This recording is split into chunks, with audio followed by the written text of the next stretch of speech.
Christmas पर गरीब ससुराल में अमीर देवरानी लाई स्वेटर, कंबल, हीटर।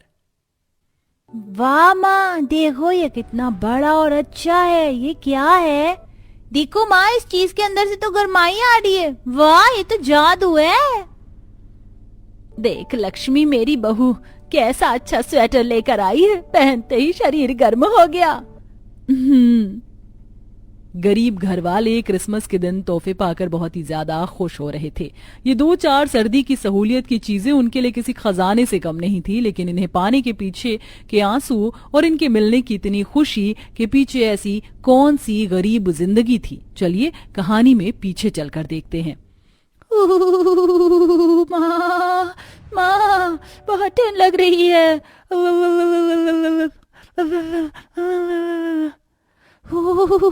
माँ, माँ, बहुत ठंड है। सच में बहू, आज की सर्दी तो मार दे रही है। हे भगवान, ये कैसे दुख का पहाड़ टूट पड़ा अचानक ही मेरे ऊपर। मेरा पूरा परिवार सर्दी में हाल से बेहाल हो रहा है, मैं क्या करूं? लक्ष्मी अपने परिवार को देखकर परेशान होने लगी। लक्ष्मी गंगा की इकलौती बहू थी जिसके 2 बच्चे थे। सर्दी बहुत ज्यादा थी और ऐसे में लक्ष्मी के घर में ना कोई कंबल था और ना ही कोई और गर्माई देने वाली चीज। दिसंबर की कड़कड़ाती ठंड में छोटे छोटे बच्चे भी सिंगल कपड़ों में ही थे, जिन्हें देखकर लक्ष्मी को बहुत ज्यादा बुरा लग रहा था। सभी को ऐसे ठिठुरता देख लक्ष्मी से रहा नहीं गया और फिर उसने जुगाड़ लगाया। बहू, क्या हुआ? अभी अभी तो तूने खाना बनाया ही था, दोबारा चूल्हा क्यों जला रही है? माँ, आप और बच्चे इतना ज्यादा सर्दी से बेहाल हो रहे हो, मैं सोच रही हूँ चूल्हे में ही थोड़ी आग जला दूं, कम से कम आपको गर्माई तो मिल जाएगी, उसी पर हाथ सेक लेना। कितनी मुश्किल से तो इस सर्दी में चूल्हा जला था, अब दोबारा ऐसे ही फूंक फूंक कर इसको जलाएगी? अब इस सर्दी से लड़ना है तो माँ जी थोड़ी सी मेहनत तो करनी पड़ेगी। लक्ष्मी ने ऐसे बोलकर चूल्हे को फूंकना शुरू कर दिया और थोड़ी देर की मेहनत के बाद उसके चूल्हे में आग जल गई, जिसके पास बैठकर पूरे परिवार ने हाथ सेके और अपने शरीर को थोड़ी सी गर्माई दी।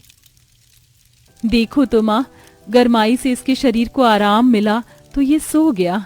मेरे छोटे छोटे बच्चे, इस सर्दी की मार ने तो इनका भी सुकून छीन लिया है। गंगा की बात पर लक्ष्मी की आंखें भर आईं। जितनी देर चूल्हा जलता रहा उतनी ही देर तक घरवाले उसके सामने से नहीं उठे और जब आग की लौ बैठ गई तो फिर सर्दी ने उनके शरीर को चीरना शुरू कर दिया और अपनी हिम्मत के बलबूते पर घरवालों ने उस सर्दी को झेला। ऐसे ही सिलसिला जारी था। लक्ष्मी के पति और देवर का काम कोई खास अच्छा नहीं था, जिसकी वजह से उनके घर में तंगी ही चलती रहती थी। आज भी सभी झोपड़ी में ठिठुर ही रहे थे कि तभी एक तूफान आया। माँ, विकास कहाँ है? आज जरा काम थोड़ा सही है तो पता नहीं कहाँ गायब हो गया है। विकास काम पर नहीं गया, लेकिन वो तो घर से यही बोलकर निकला था कि वो काम पर जा रहा है। यही हरकतें हैं उसकी, काम के बहाने न जाने कहाँ चला गया है। अपने घर के हालात तो उसे दिखाई नहीं देते हैं। माँ, चलिए आप ज्यादा गुस्सा मत कीजिए, हो सकता है देवर जी को कोई काम हो इसीलिए काम पर नहीं पहुंचे हो, आ जाएंगे। ले लो, तुम भी ले लो अपने देवर की ही साइड। आ जाए तब बताऊंगा उसको। बता दीजिए भैया, क्या कहना है? विकास बेटा, तू आ गया? कहाँ चला गया था? देख तेरा भाई कितना गुस्सा कर रहा है।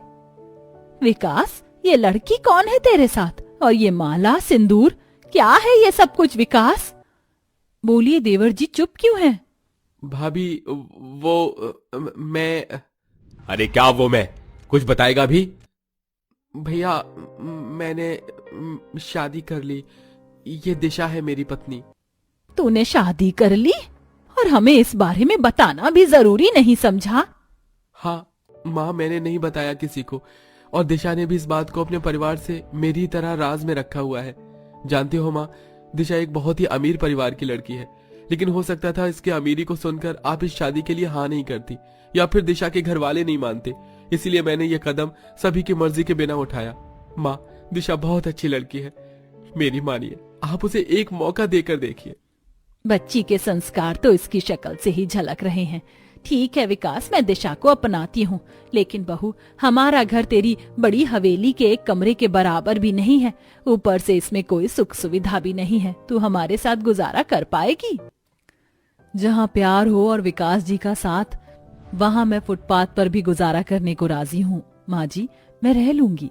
बहुत अच्छी बात है जो मेरे देवर जी को तुम मिली दिशा। देखो रानी, राज, तुम्हारी चाची आई हैं। माँ, मैं दिशा का गृह प्रवेश करवा देती हूँ। लक्ष्मी ने खुशी खुशी अपनी देवरानी का गृह प्रवेश करवाया और दिशा भी गरीब परिवार का हिस्सा बन गई। बच्चे नई चाची के आने से बहुत ज्यादा खुश हो रहे थे, लेकिन गंगा और लक्ष्मी को यही डर सता रहा था कि दिशा उनके घर की सर्दी को कैसे झेलेगी। माँ देखो, बच्चे दिशा के साथ कितना खुश हैं। सही कहा बहू, लेकिन पता नहीं दिशा कब तक इस सर्दी को झेल पाए। तुम दोनों बहुत प्यारे बच्चे हो। अच्छा बच्चों, तुम्हें क्रिसमस के बारे में पता है? नहीं चाची, वो क्या होता है? मैं जानती हूँ चाची, वो मेरी सहेली ने बताया था उस दिन आसमान से तोहफों की बारिश होती है ना। नहीं बच्चों, क्या तुमने कभी क्रिसमस सेलिब्रेट नहीं किया? उस दिन तोहफों की बारिश नहीं होती, बल्कि सफेद दाढ़ी वाले सेंटा आते हैं जो बच्चों को तोहफे देते हैं। सच चाची? तो क्या वो सभी बच्चों को तोहफे देते हैं? वो हमें भी देंगे क्या चाची? हाँ जरूर। ये अचानक से सर्दी कैसे बढ़ गई? वो चूल्हे की आग बुझ गई दिशा, इसलिए सर्दी बढ़ गई। हे भगवान, यहाँ तो बहुत ठंड है। अचानक से ही सर्दी से दिशा का शरीर कांपने लगा और उसके होंठ भी नीले पड़ गए। लक्ष्मी ने अपनी देवरानी का ऐसा हाल देखकर जल्दी से चूल्हा जलाया और उसे गर्म पानी पीने को दिया। ये लो दिशा, पानी पी लो, थोड़ी सी शरीर में गर्मी आ जाएगी। चाची, आपको इतनी सर्दी क्यों लग रही है? आपने तो स्वेटर भी पहना हुआ है। बच्चों, मेरा तो एक ही दम सर्दी से बुरा हाल हो गया। तुम्हें सर्दी नहीं लग रही है? लग रही है, लेकिन माँ ने बताया है कि स्ट्रॉन्ग बच्चे कांपते नहीं हैं, और जब भी हम सर्दी को ज्यादा सोचते हैं वो तब लगती है। चाची, अगर आप भी सर्दी के बारे में नहीं सोचोगी ना, तो देखना आपको भी सर्दी नहीं लगेगी। छोटे छोटे बच्चों को सर्दी से इस तरह अपनी सोच से लड़ता देख दिशा में भी हिम्मत आई और फिर उसने भी सर्दी से ध्यान हटाने के लिए अपनी जेठानी का काम में हाथ बटाना शुरू कर दिया। कुछ देर बाद दिशा का भी ध्यान सर्दी से ओझल हो गया और उसकी कपकपी रुक गई। ऐसे ही दिन चलते चले गए, सर्दी बढ़ती चली गई। फिर एक रात पूरा परिवार सो रहा था, वहीं सारे लोग ठिठुरते हुए सो रहे थे, मगर दिशा को नींद नहीं आ रही थी, क्योंकि उसके ससुराल में एक भी कंबल नहीं था और सारे लोग बिना कंबल के सो रहे थे। ये क्या, यहाँ पर तो एक भी कंबल रजाई कुछ नहीं, और ये लोग बिना रजाई के कैसे सो सकते हैं? इन्हें ठंड नहीं लग रही? मेरी तो ठंड के मारे कपकपी छूट रही है। जेठानी जी, जेठानी जी। क्या हुआ देवरानी जी, तुम सो नहीं रही हो? कुछ चाहिए क्या? जेठानी जी, आप लोग बिना कंबल के कैसे सो रहे हो? मुझे तो नींद ही नहीं आ रही है ठंड की वजह से। मुझे कंबल दे दो ताकि मैं भी सो सकूं। दिशा, हमारे पास कंबल नहीं है, हम लोग ऐसे ही बिना कंबल के सोते हैं। लक्ष्मी की बातें सुनकर दिशा हक्की बक्की रह जाती है, क्योंकि वह आज तक बिना कंबल के सोई ही नहीं थी और सब लोग बिना कंबल के सो रहे थे। लेकिन दिशा को गरीब परिवार की ऐसी हालत देखकर बुरा लग रहा और उसने मन ही मन में एक फैसला किया। 2-3 दिन ऐसे ही गुजर गए और आज क्रिसमस का दिन था। दिशा अपने घर से बाजार आई हुई थी, लेकिन उसके साथ कोई नहीं था। मुझसे मेरे ससुराल वालों की ये हालत नहीं देखी जाती है। आज तो मैं क्रिसमस के दिन उन्हें खुश करके रहूंगी। जितने भी मेरे बैंक में पैसे बाकी हैं वो सब मेरे ससुराल वालों के नाम। दिशा ने ऐसे बोलकर बाजार से कुछ सामान खरीद लिया और एक रिक्शा में बैठकर वो अपने घर पहुंची।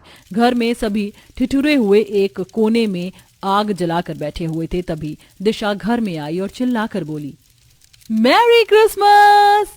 चाची आ गई। बहू बिना बताए कहाँ चली गई थी?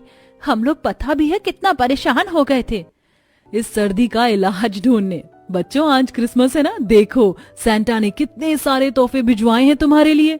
दिशा ने ऐसे बोलकर अपने पीछे छिपाया हुआ सामान दिखाया। ये सब क्या है बहू? माँ, ये आप सभी के लिए स्वेटर, कंबल और हीटर है। मुझसे देखी नहीं जाती थी जेठानी जी घर के काम करते हुए सिकुड़न और आपका और बच्चों का ठिठुरना, तो मैं ये ले आई। मैं आपको हीटर चलाकर दिखाती हूँ। दिशा ने हीटर को ऑन किया और उसने सभी को उनके स्वेटर और कंबल भी दिखाए। वाह माँ, देखो ये कितना बड़ा और अच्छा है। ये क्या है? देखो माँ, इस चीज के अंदर से तो गर्माई आ रही है। वाह, ये तो जादू है। देख लक्ष्मी, मेरी बहू कैसा अच्छा स्वेटर लेकर आई है, पहनते ही शरीर गर्म हो गया।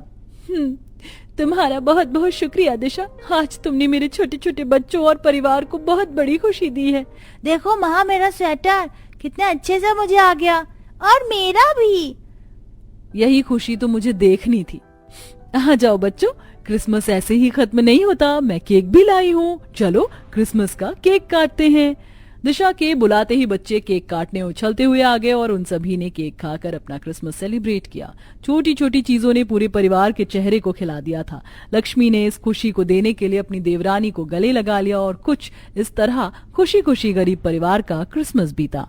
तो दोस्तों, कैसी लगी आपको हमारी कहानी? हमें कमेंट बॉक्स में कमेंट करके जरूर बताइए। साथ ही आप हमें ये भी बताइए कि आप किस तरह के क्रिसमस मनाते हैं।